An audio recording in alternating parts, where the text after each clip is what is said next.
We are good. Good morning to you.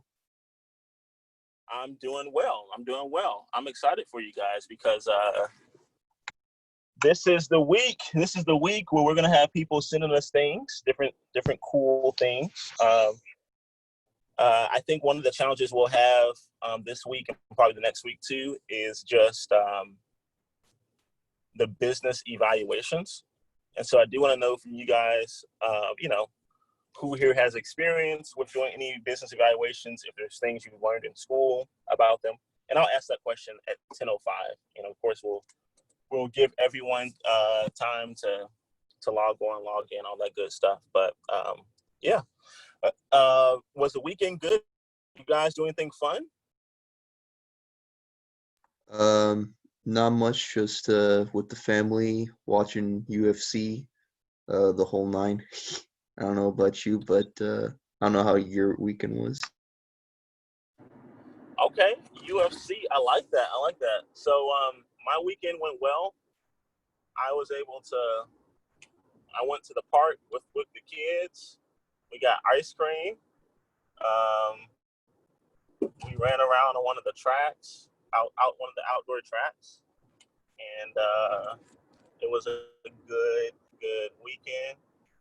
Um, I have one of my I also have like investment property that is my own, and so one of my investment properties, my realtor brought a buyer who's approved, and they want to purchase it. So I signed the agreement for that, and we'll see how that goes. And that was it. I mean, other than that, just really chilled. This morning, I was thinking to myself, like, man, I wonder if these guys are ready to really start doing these asset reviews and client requests.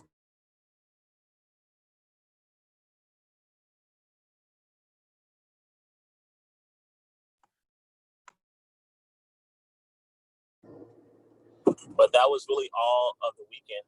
Did anyone else have a good weekend or not so good weekend? How'd it go?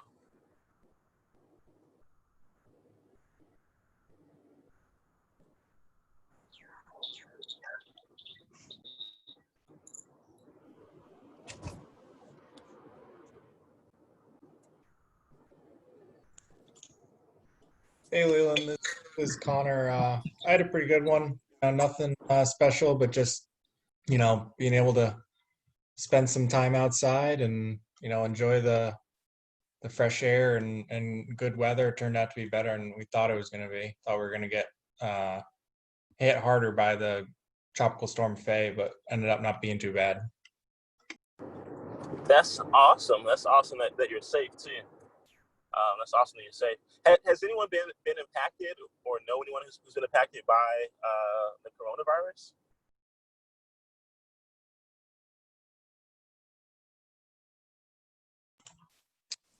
Yeah, my grandparents actually caught it because they live in Brooklyn, so that was like the worst place to be, and they unfortunately got it, but they're all great now. My grandma barely felt anything. Well, that's great news, Jenna, that they were able to basically get that out their system. That's awesome. That is amazing.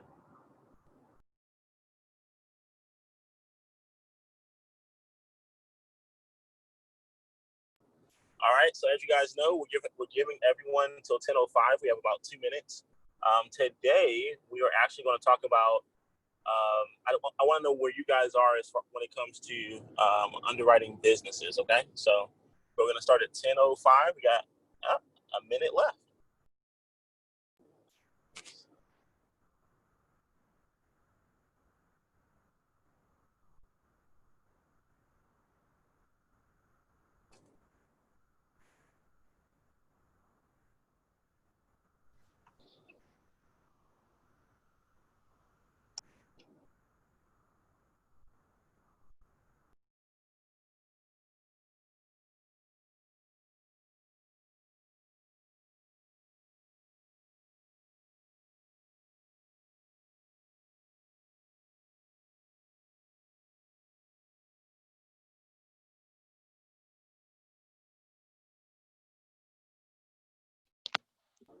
Okay, it's officially 10:05, so let's go and get going.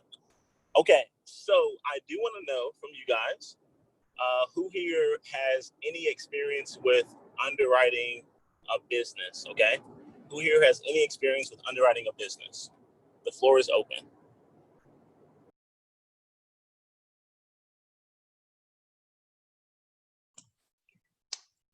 Hey, Leland. I did a fair amount of it this past year in school, but everything that we did was all public companies. So that kind of makes it that's a much different animal than underwriting private business.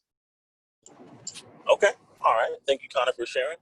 What do you guys think? Just whether you have the experience or have not had the experience, what do you think is something that is needed?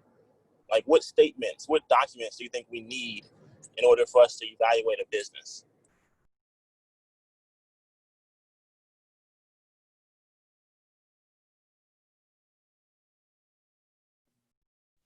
Hey, Haley, it's Barth. I'm honestly not too sure, but I just wanted to kind of just maybe guess a little bit. Definitely learn too. I'm guessing just like the major financial components and also like the the news coming out. Like maybe if it deals with I don't know like stock splits or something like that. Even though it's something simple, you just want to know what's going on inside the company as well as what we get to receive as well. So we would also want to look at like, cash outflow and all those, important financial numbers as well as like news kind of going inside the company. So I guess to, underwrite an asset and look at and make decisions, we kind of need to know, what the company is doing, even further than just what the public gets. Awesome, Parth. Those are some great insights. So definitely financial statements. You mentioned the cash flow statement. We have, what else do we have, guys? We have balance sheets, right? What's another statement that we may look at too? Income. All right, income, which is like super important. Okay, income is super, super duper important. So we have our income statement, cash flow statement. We have our equity breakdown. If we're looking at a company, and let's say it's 100 shares, and someone said that, hey, this company is valued at $1,000 per share, right? What does that tell us that the value of that company is?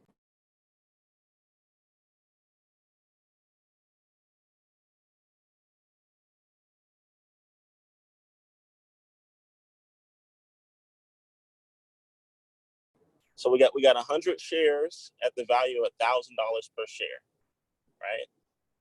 What value do you think we have for that company, that organization? Well, the market cap would be 100,000. Okay, and how would you come to that conclusion?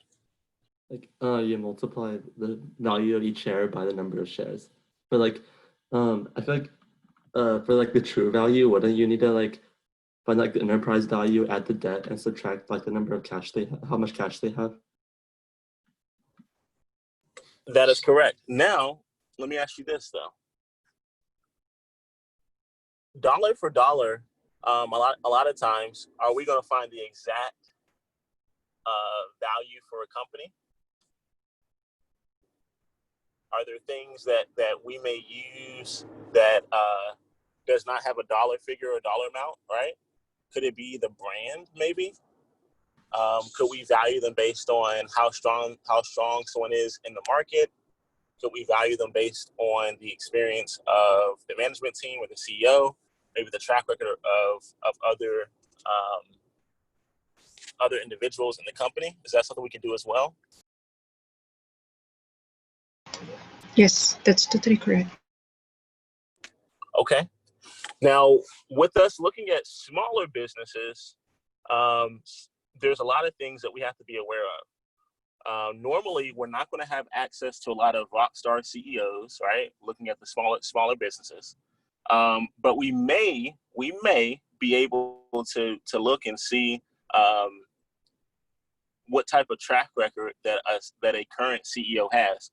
what's one way that you guys think we can look into the track record of a current CEO?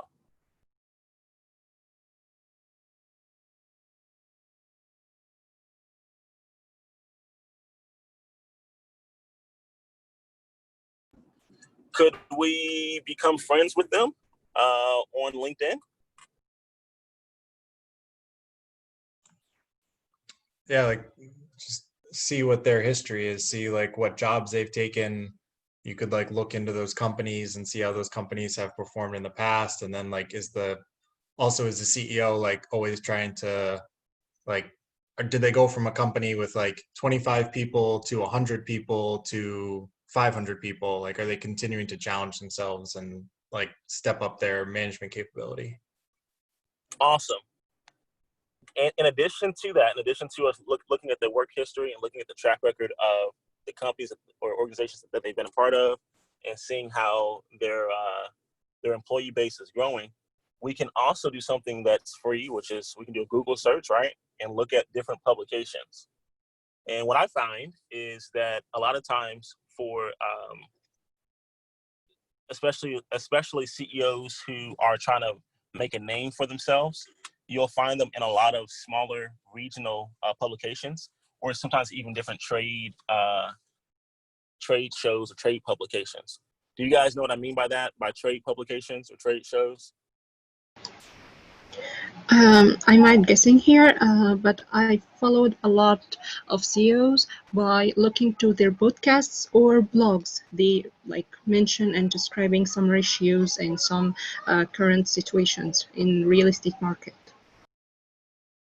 Okay, awesome, Rawan, that's great. So we can also look at different trends, look at real estate, whether most likely regional real estate for that organization. Real quick, when I mention trade publications, that would be industry-based magazines, okay? So if someone if their company is in manufacturing, then it would be maybe, for example, Southeast Manufacturing Magazine. And if their company, like I said, is in manufacturing, we may find different articles or insights written or published by their chief operating officers, maybe CEO, vice president, et cetera, okay? Something we can also do for small businesses is that that you guys are going to be given access to a list of different business brokers. Now, the important thing about the business broker is not necessarily, to find like amazing deals, because that rarely happens. The important thing about the business broker is that you can actually see what other businesses are being priced at, okay? And that will give us a gauge on what some businesses are looking to obtain when they exit, okay? There is data similar to like an MLS where you're getting you're getting comps. I'll give you guys the link for that as well. But essentially, it will give you the data of businesses that have been purchased within about 6 to 12 months, so that you're able to, when you're looking at one business, you notice that this business may be sold for 1.2 billion, and another business sold for $500 million. You can kind of gauge, well, this one sold for less because it has this many employees, this much revenue, and this many assets. Okay, does that make sense so far, guys? Let me know if you guys have any questions about that piece, because that's an important piece when it comes to the actual research of every business.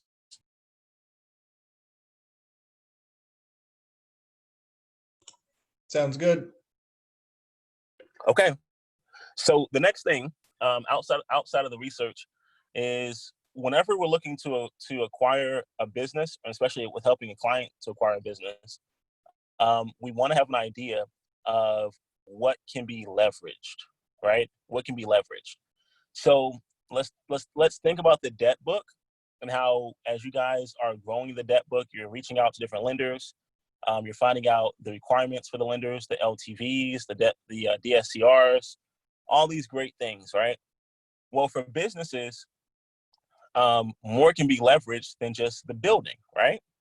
Can someone tell me, can someone give me maybe 2 or 3 examples of assets that can be leveraged for a business outside of a building?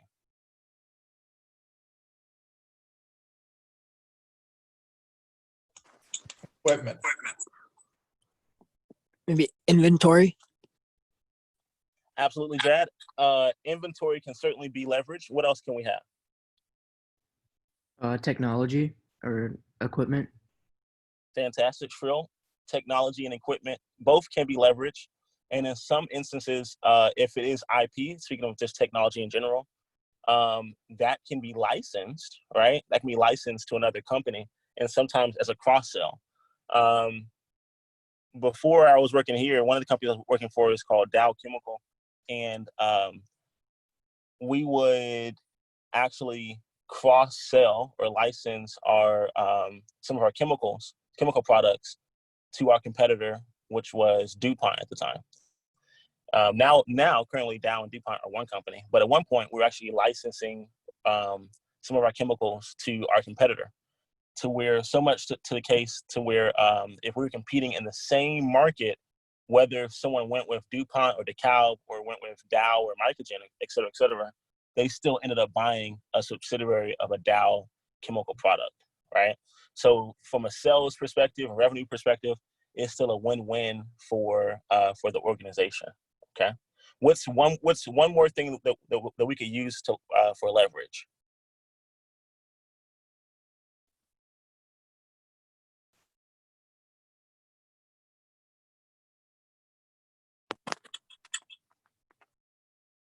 Maybe equity in the company, like stocks.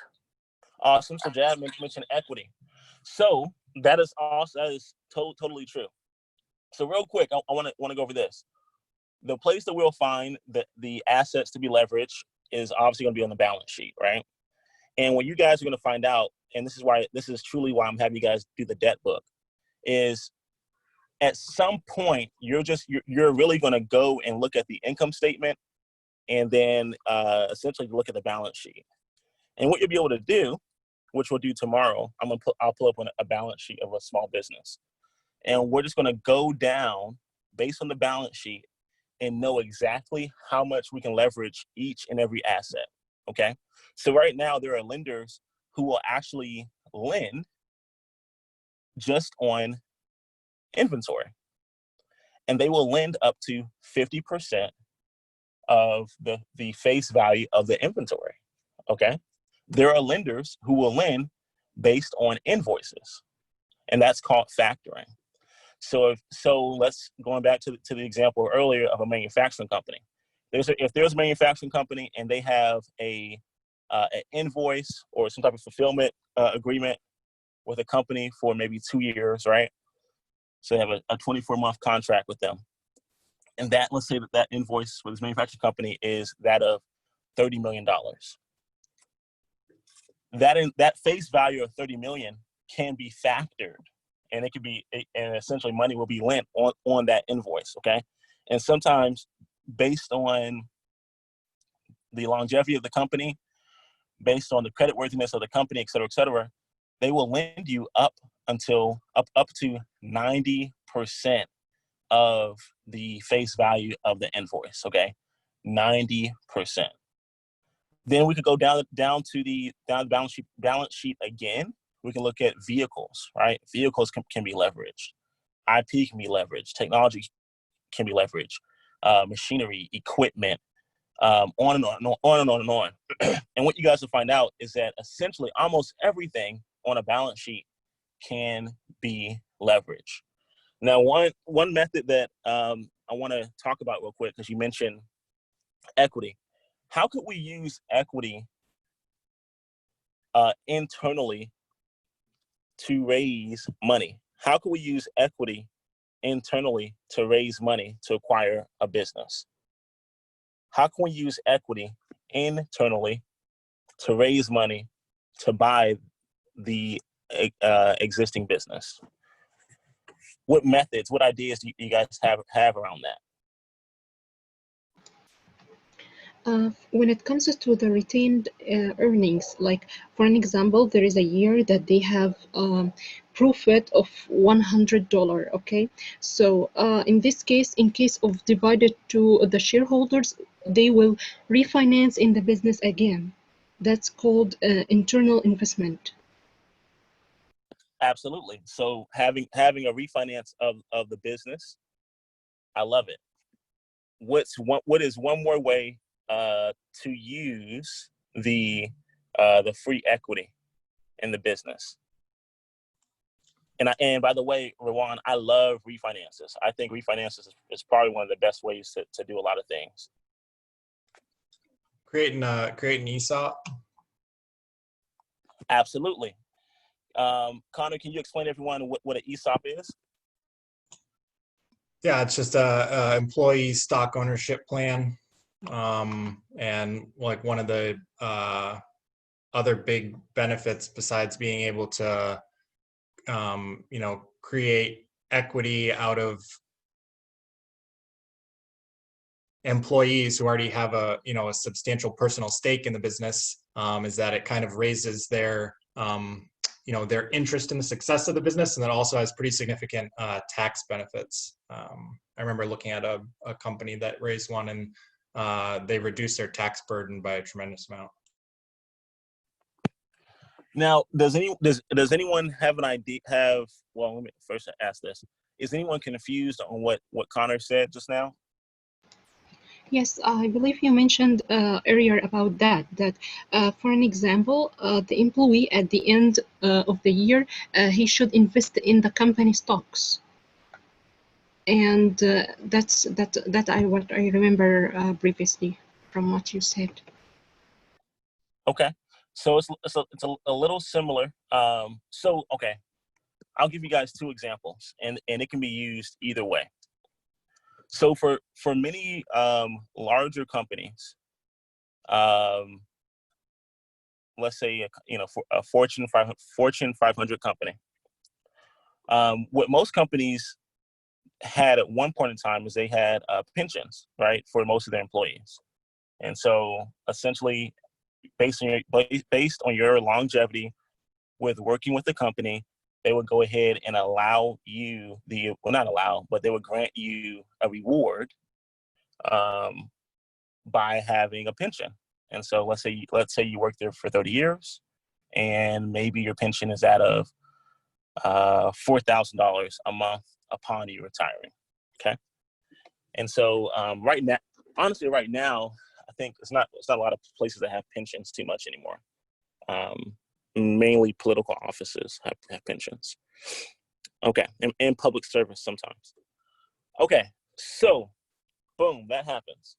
I think it was in 1976, but it was definitely before the 1980s. Congress opened up a tax law, and I want to say it was something like, such and such bill 401k, okay?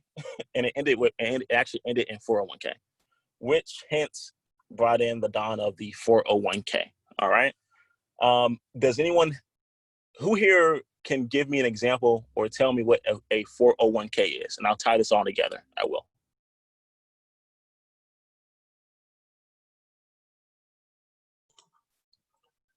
$401k is an investment account that you can take a pre-tax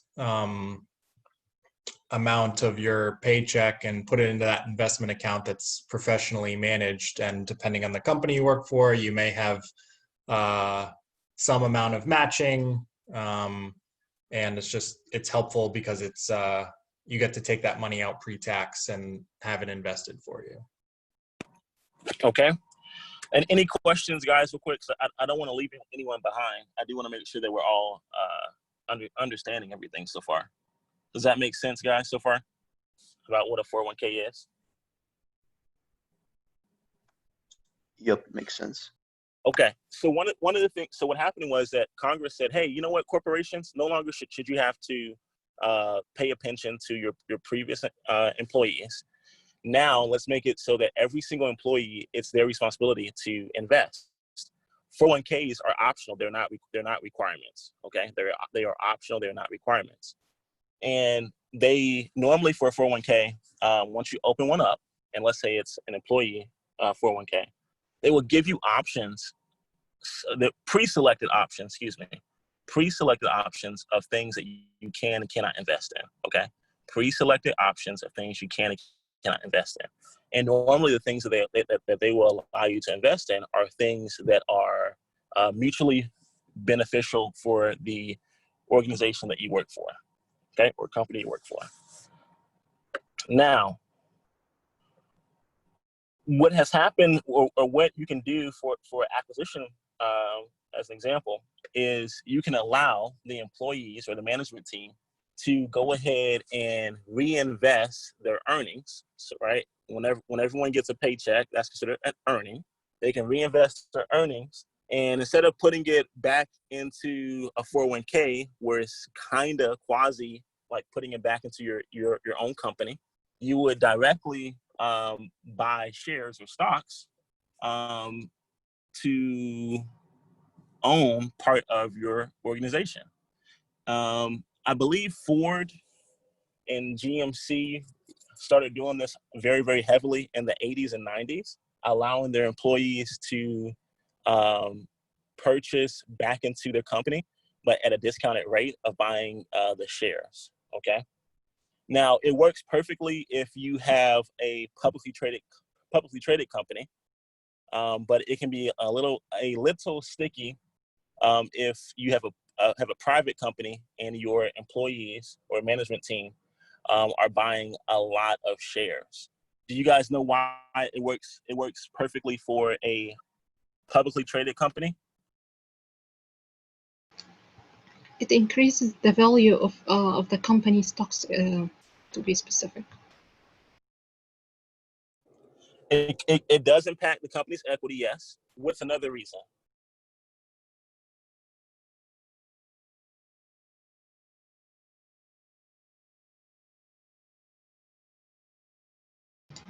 Is it related to the taxes of the company?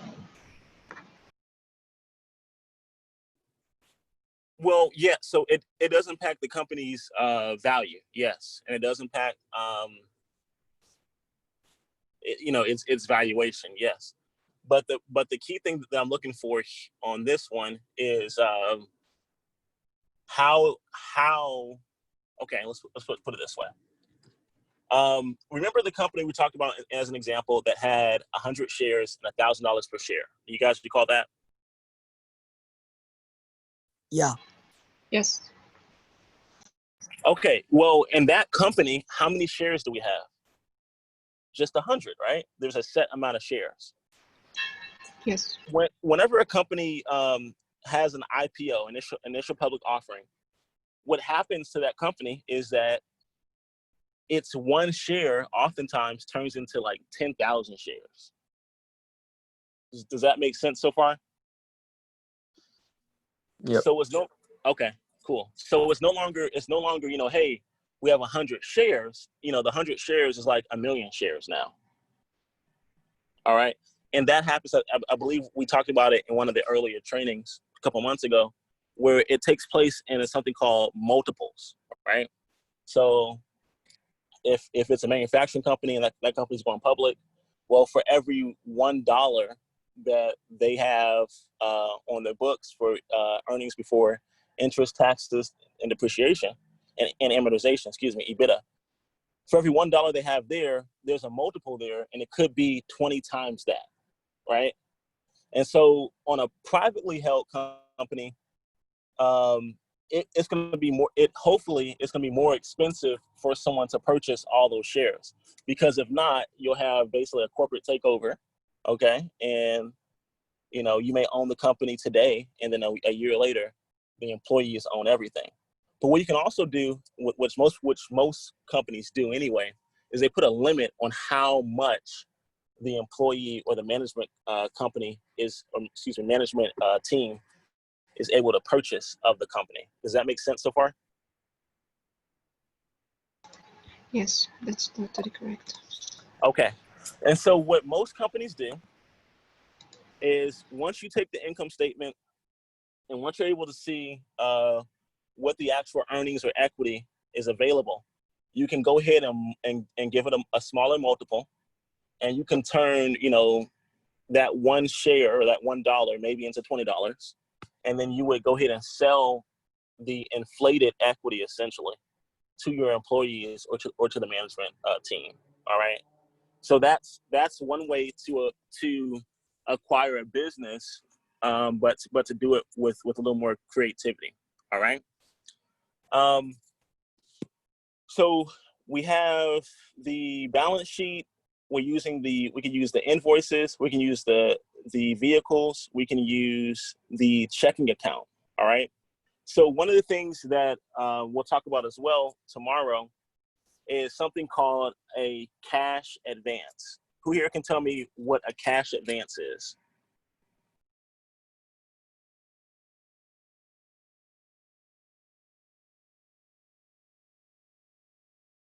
Have you guys ever heard of a merchant cash advance? MCA?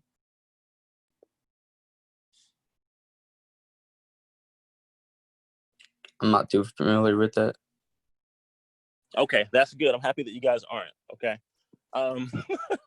So real quick, for a consumer, if someone is on hard times and maybe they have a job, what some consumers will do is that they'll go to a check cashing place, right?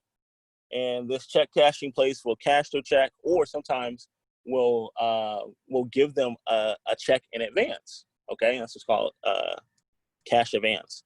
And so let's say someone gets paid $1,000 a week. They'll give someone maybe not $1,000 in advance, but they'll give someone maybe half that, so $500 in advance, right, before the next pay period. And what they'll do is they'll add heavy daily interest. It's interesting. It's not so typically, depending on interest rates, it could be called usury, but per state, they actually have the ability to charge a rate per day instead of per annual, right? So by doing that, that $500 cash advance, by that next pay period, let's say a week, you end up paying back maybe $800. Okay. So it's I call it death money, but it's essentially a quicker sum of money, and it's little to no underwriting. So one of the websites that I'm going to give you guys access to in Slack is a website called DBanked. Okay, and DBanked actually has a list of all of the merchant cash advance companies that will allow anyone, essentially, just about anyone that has a pulse, to leverage the cash flows of a business or a company. So what does that mean? Here's an example. If the company brings in a minimum of $200,000 a month, they will give them a multiple, right? And let's say it's a multiplier of 2, and they will actually lend them 2 times that amount. Now the interesting thing is you'll have some that will lend 2 times the gross, and others will lend 2 times the net. Okay, 2 times the gross, 2 times the net. So if my gross is $200,000 a month, and my net for the company is $50,000 a month, how much could I get on the high end, and how much could I get on the low end? Right? It's a multiple of 2. The gross is 250. Excuse me. The gross is 200, and the net is 50,000. How much could my company get as an advance for 30 days on the high end and on the low end? What do you guys think that number is? Those numbers are. Would it be between 400,000 and 100,000? You got it, man. That's it. So what's interesting is on your balance sheet, when you guys are looking at the balance sheet, you'll always notice an area that will say maybe cash on hand, right, or checking account or whatever. And that's essentially one of the items that can also be leveraged in an acquisition. And so being in good communication, or at least staying up to date with some of these lenders, as you're looking at some of the things that clients are sending over to us, you can advise them on, hey, this is how much you would need this is how much cash it will take to actually purchase this business. This is how much cash you have to raise. And this is how much cash you can actually obtain from the business to leverage, if you choose to leverage these 3 or these 4 assets. Does that make sense so far?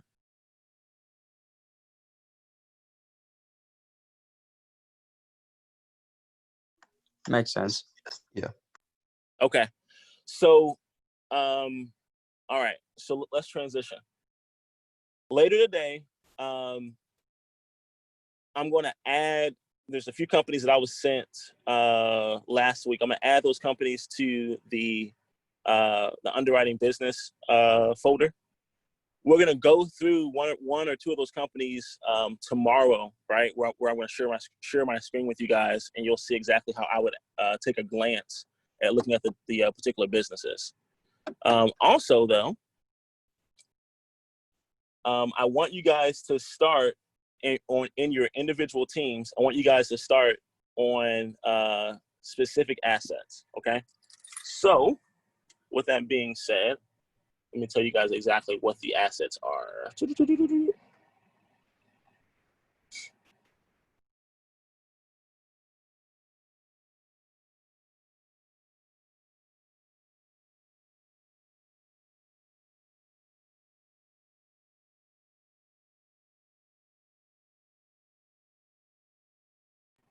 Okay, so the assets are, it's a Greenwood asset, Oak Hollow, Ainsley, Delta, Avalon, Kelston, Meridian, Live Oak, and Novo.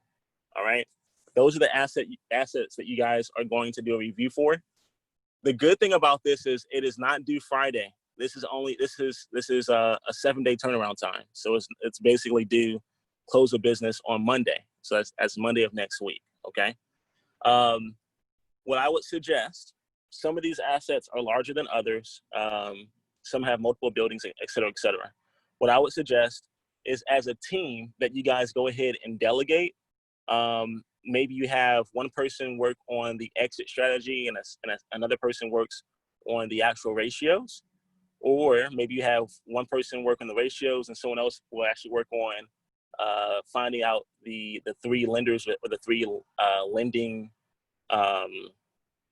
products. Okay, this should be a very, very, very easy to do review. Okay, so essentially you guys are going to download and access the OM and the financials. You're going to review them. You're going to use the quick analyzer. You are going to write your review, a 1 or maybe 2-page review as a team, and then you guys will submit it at the end to the finance team. Okay, that is it. That's all you have to do. That is not due until close of business next Monday. So you guys have 7 days to do as you please. And like I said earlier, you guys can delegate as need be. All right. Now tomorrow, I'm going to walk through how I would initially approach a small business, and I want to use one of the ones that our clients have sent us. Okay. You guys have any questions before we conclude? Yeah, I have a question regarding tomorrow agenda. Is this related like financial ratios, like liquidity ratios and profitability ratios and stuff like that? Yes. And I think at one point we did go through the quick ratios, et cetera, et cetera. Yes. The biggest thing is that I know that there are some people who are new who may have no experience at all. I know, for example, Erwan, you guys have already actually did a few reviews already for small businesses, but there are a few of us here who may not be as comfortable. So tomorrow, that's what I'll be going over that. Perfect. Thank you, Leland. No problem. Any other questions, guys?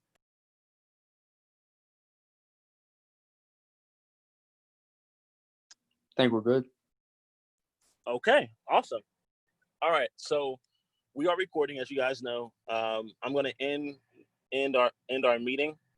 I made sure this morning to put every single link in the Slack group per team, so everyone has access to the Google Drive, and I believe you guys can access it simply by clicking on the links. Okay. If you guys have any issues, let me know. But nonetheless, I will definitely see you guys tomorrow. Once again, we're going to go over a balance sheet and what I would look for as far as how to leverage a particular company. And with that being said, that is it. I'll also post this recording as soon as it's available too. Duly noted. Okay, thank you guys so much, and I bid you guys farewell and safety. Thank you, Leland. You have a good one. You too. Have a good one. Right. Okay, bye.